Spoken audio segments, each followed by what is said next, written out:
Horror कहानियां थी। गाना। आज 20 सालों बाद रमेश अपनी दुल्हन नैना के साथ अपने गांव के अपने पुराने घर आता है। सभी लोग बहुत खुश थे। रूपा भी अपनी बहू का स्वागत करने में लगी थी। पर ये क्या, रूपा जैसे ही अपनी बहू की आरती उतारने जाती है, अचानक से तेज हवाएं चलने लगती है। घर की लाइट चली जाती है और आरती का थाल का दीपक बुझ जाता है। माँ, ये सब क्या हो रहा है? अचानक से ये मौसम कैसे बदल गया? अरे बेटा, ये गांव है। गांव में अक्सर ऐसा ही होता है। किसी भी वक्त मौसम बदल जाता है और कभी भी लाइट चली जाती है। दीपाली बेटा, किचन से मोमबत्तियां तो ले आ। रूपा के कहने पर दीपाली किचन में मोमबत्ती लेने जाती है। लाइट ना होने की वजह से घर में काफी अंधेरा था, इसलिए दीपाली अपने फोन का टॉर्च ऑन करती है और टॉर्च ऑन करते ही उसे महसूस होता है जैसे कोई उसके सामने से गुजरा हो। मुझे ऐसा क्यों महसूस हुआ कि मैंने अभी यहाँ किसी को देखा? क्या सच में यहाँ कोई था या ये सिर्फ मेरा वहम था? अरे दीपाली बेटा, मिले कि नहीं मोमबत्ती? हाँ माँ, बस अभी लाती हूँ।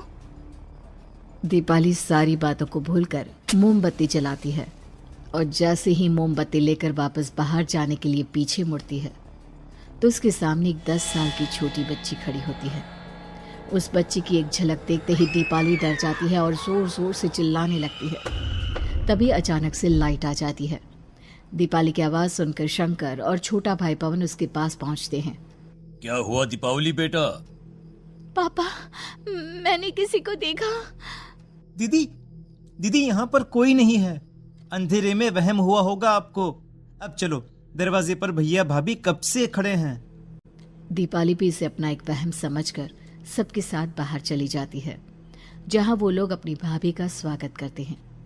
नैना अपने पैरों से कलश को गिराकर थाल में पैर रखती है और घर के अंदर जाती है। सब घर के अंदर चले जाते हैं। भाभी, मैं आपकी ननद नहीं, आपकी छोटी बहन और फ्रेंड की तरह हूँ। इसलिए कभी भी आपको ये लगे कि भैया आपको सता रहे हैं तो आप उनकी शिकायत मुझसे कर देना।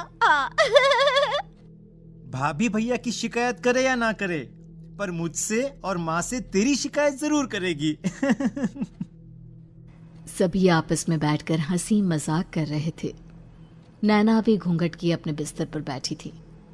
वो सब आपस में बात कर ही रहे होते हैं कि तभी उन्हें एक अजीब डरावनी आवाज सुनाई देती है और कमरे की खिड़की अपने आप ही खुल जाती है।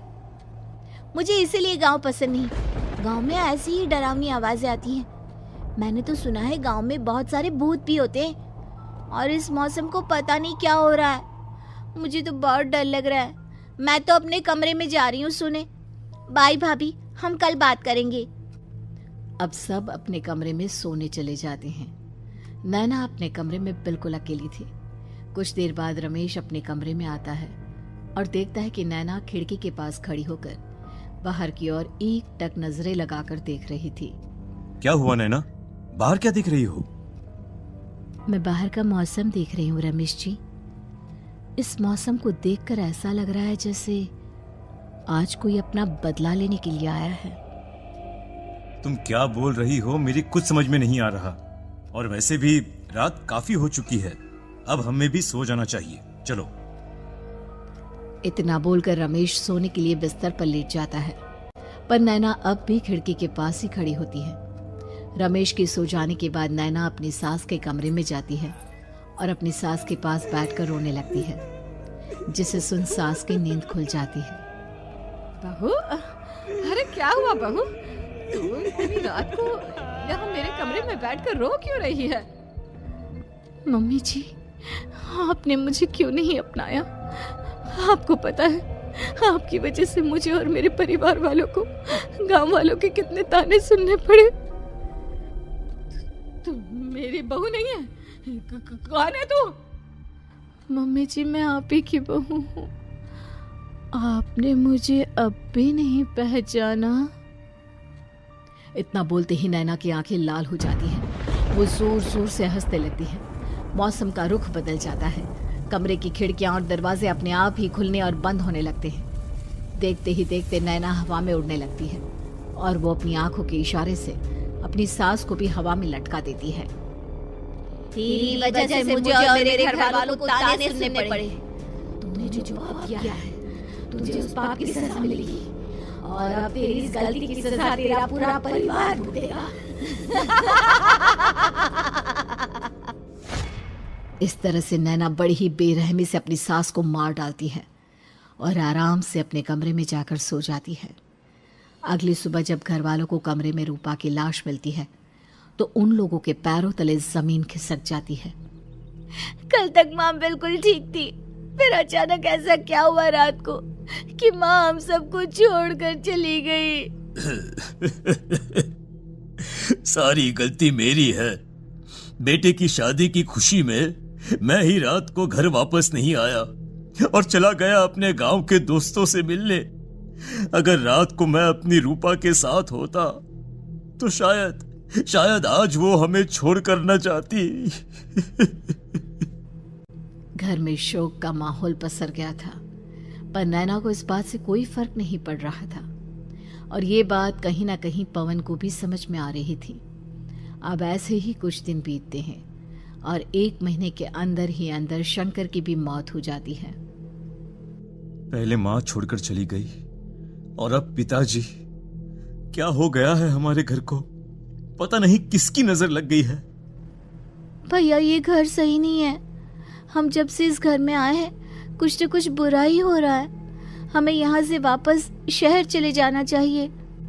जहाँ रमेश, दीपाली और पवन का रो रो कर बुरा हाल था, वहीं नैना अपने कमरे में बैठी आराम से मेकअप कर रही थी। दीदी मुझे तुमसे कुछ बात करनी है। मुझे लगता है कि इन सब के पीछे भाभी का हाथ है। पवन तू ये सब क्या कह रहा है? तू होश में तो है ना?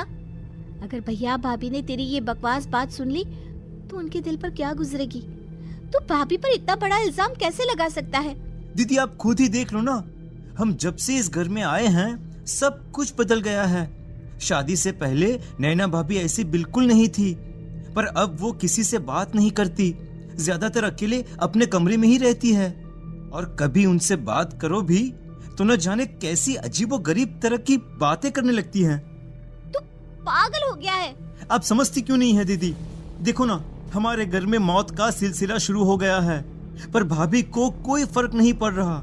वो अभी भी मेकअप कर रही हैं, आराम से खाना खा रही हैं। और दीदी आपको पता है, जिस रात माँ की मौत हुई थी ना, उस रात मैंने भाभी को माँ के कमरे में जाते हुए देखा था। पवन की बातें सुन अब दीपाली के मन में भी शक पैदा होने लगता है और वो इस बारे में रमेश से बात करती है। रात को सब साथ में बैठकर खाना खा रहे थे, तभी कौन हो तुम और तुम ये सब क्यों कर रही हो? क्यों सबकी जान ले रही हो? रमेश जी, ये आप क्या कह रहे हैं? मैं भला मम्मी जी पापा जी की जान क्यों लूंगी? मैंने कब कहा कि तुमने माँ पापा की जान ली? नैना, तुम तो मेरी पत्नी हो, तुम थोड़ी किसी को मारोगी। नैना, तुम नैना ही हो ना? रमेश की ये बात सुनते ही नैना खाना छोड़कर गुस्से में सबको देखने लगती है। नैना की गुस्से भरी आंख को देखकर तीनों भाई बहन डर जाते हैं। तभी नैना जोर जोर से हंसने लगती है। मैं ही तो हूँ, आपकी पत्नी गौरी। गौरी का नाम सुनते ही रमेश के होश उड़ जाते हैं। आखिर कौन है ये गौरी? क्या है इस घर और घर वालों का राज?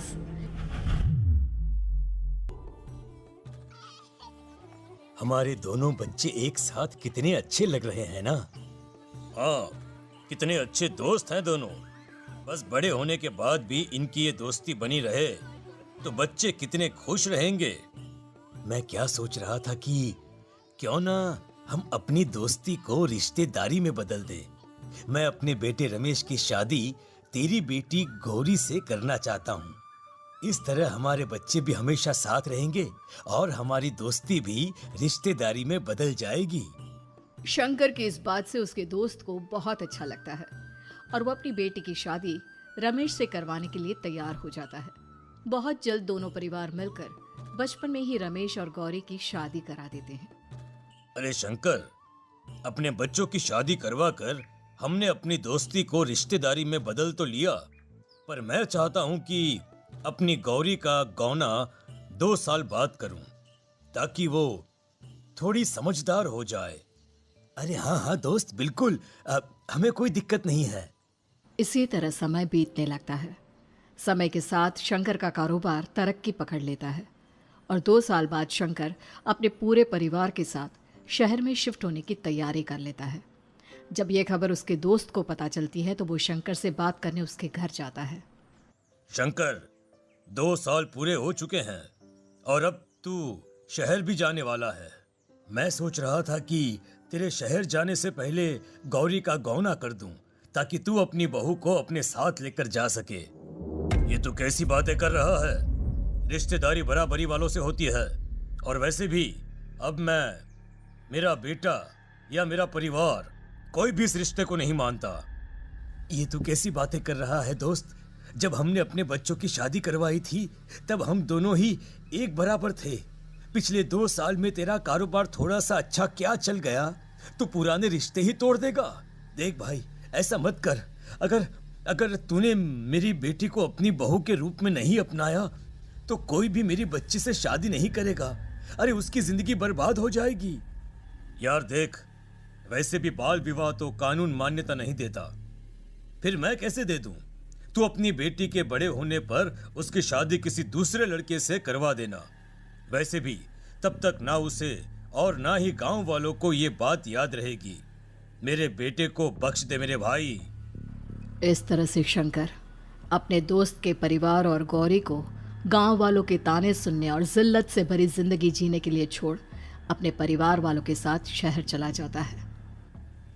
अरे इनकी गोरी में ही कोई दोष होगा, तभी तो लड़के वालों ने इनकी बेटी को अपनी बहू के रूप में नहीं अपनाया और उसको यहाँ छोड़कर शहर चले गए। अब कौन थामेगा ऐसी लड़की का हाथ? अरे पता नहीं कैसा आदमी है जो गांव वालों के इतने ताने सुनकर भी सर उठाकर गांव में चल रहा है। अरे अगर मेरी बेटी के साथ ऐसा हुआ होता ना तो मैं तो शर्म के मारे मर ही जाता। हाँ, दिन रात लोगों की नजरों में अपने लिए ग्रहण देख और सबके ताने सुन सुन अब गौरी के पिता हिम्मत हारने लगते हैं और एक रात गौरी के माता पिता खुदकुशी कर लेते हैं। ये सदमा गौरी भी सहन नहीं कर पाती और उसकी भी मृत्यु हो जाती है। तुम्हारे परिवार की वजह से हम लोगों ने अपनी इज्जत और जान गंवाई। इसका बदला तो तुम्हें चुकाना पड़ेगा, वो भी अपनी जान देकर। हंसते हुए अब नैना हवा में उड़ने लगती है। नैना अब पूरी तरह से बदल चुकी थी। गौरी की आत्मा उसके शरीर पर हावी हो चुकी थी। उसकी आंखें सफेद, पैर उल्टे, चेहरा काला और बाल बिखर गए थे। अब गौरी अपनी शैतानी शक्तियों से घर के हर कोने को अपने काबू में कर लेती है और सीधी दीवार पर जाकर चिपक जाती है। मुझे अपना बदला चाहिए। बदला लूंगी मैं तुम सबको खत्म कर दूंगी। गौरी इतनी तेज चिल्ला रही होती है कि उसकी आवाज से घर के सारे कांच टूट जाते हैं। सामान इधर उधर गिरने लगता है और ये सब देखकर तीनों भाई बहन के होश उड़ जाते हैं। बचाओ, भागो भागो। उन तीनों को अपनी जान बचाने के लिए यहाँ से वहां भागता देख गौरी जोर जोर से हंसने लगती है। तभी दीपाली घर से बाहर निकलने लगती है, जिसे देख गौरी गुस्से में अपनी शक्तियों से तुरंत घर का दरवाजा बंद कर दीपाली को हवा में उड़ा देती है। बाहर भागी थी, मुझसे बचकर भागना चाहती है? कोई नहीं बचेगा, आज तुम सब मरने वाले हो। अचानक घर में भूतिया आवाजें गूंजने लगती है, तेज हवाएं चलने लगती हैं, सोफा, टेबल, कुर्सी सब हवा में उड़ने लगता है। ये सब देखकर रमेश, दीपाली और पवन की रूह कांप जाती है। घर में ये सब होते हुए और अपनी बहन को हवा में उड़ते हुए देख रमेश और पवन को भी समझ में नहीं आ रहा था कि वो क्या करे, कैसे अपनी जान बचाए। इतने में गौरी अपनी आंखें दीपाली की तरफ करती है और अपनी शैतानी शक्तियों से उसका गला दबाने लगती है। भागने का बहुत शौक है ना? अब मैं तुझे इस दुनिया से ही भगा दूंगी। इतना बोलकर गौरी दीपाली को उठाकर फेंक देती है और दीपाली दीवार से टकराकर नीचे गिर जाती है। दीपाली के पूरे शरीर में चोट के निशान होते हैं और वो उठ भी नहीं पाती। दोनों भाई भागते हुए अपनी बहन के पास जाते हैं। ये तो बस शुरुआत है, मैं तुम तीनों को तड़पा कर मारूंगी। अरे अरे, पर हमने क्या किया है? हम तीनों भाई बहन तो निर्दोष हैं। गलती तो हमारे माता पिता ने की थी और उन्हें तुम पहले ही मार चुकी हो, फिर हमारे पीछे क्यों पड़ी हो? पवन के इतना बोलते ही गौरी एक हवा के झोंके की तरह उसके पास आती है और उसका गला पकड़कर उसे हवा में उठा देती है और रमेश को गुस्से भरी नजरों से देखती है। गलती मेरे परिवार की नहीं थी, पर सबको मरना पड़ा। मैं किसी को नहीं छोड़ूंगी। गौरी पवन को हवा में उछाल देती है, जिस पर कमरे की छत से टकराकर जमीन पर आकर वो गिरता है। उसके सर और शरीर पर जगह जगह चोट लग जाती है और खून बहने लगता है, जिसे देख अब रमेश से चुप नहीं रहा जाता। गौरी, तुम्हारा गुनहगार मैं हूँ। तुम्हारी शादी मुझसे हुई थी। अगर तुम्हें बदला चाहिए तो मुझसे लो। मेरे भाई बहन को छोड़ दो। तुम मुझे मार दो। मरना तो सबको पड़ेगा। अरे पर इसमें उन दोनों की कोई गलती नहीं है। प्लीज, मैं मानता हूँ कि तुम और तुम्हारे परिवार के साथ जो कुछ भी हुआ वो गलत था, पर गौरी, मैं प्लीज मेरे भाई बहन को छोड़ दो। उन्हें तो इस बात के बारे में कुछ भी पता नहीं है। उनका इस सबसे कोई लेना देना नहीं है। तुम और तुम्हारा परिवार यही चाहता था ना कि मैं तुम्हें अपना लूं। उस समय मैं बच्चा था। मेरे पास इतनी समझ नहीं थी, पर आज मैं तुम्हें तुम्हारे इसी रूप में अपनाता हूं। मेरे साथ जो करना है कर लो। बस मेरे भाई बहन की जान बख्श दो उनकी जान। रमेश की ये बात सुनकर गौरी का गुस्सा थोड़ा शांत होता है। ठीक है, मैं तुम्हारे भाई बहन को नहीं मारूंगी, पर तुम्हें मरना होगा और तुम्हारी आत्मा को मेरे साथ शादी करनी होगी। मुझे मंजूर है। अब रमेश गौरी के साथ छत पर जाता है और छत से नीचे कूद जाता है। रमेश के मरते ही गौरी उसकी आत्मा को अपने साथ ले जाती है और इस तरह से रमेश खुद मरकर अपने भाई बहन को बचा लेता है।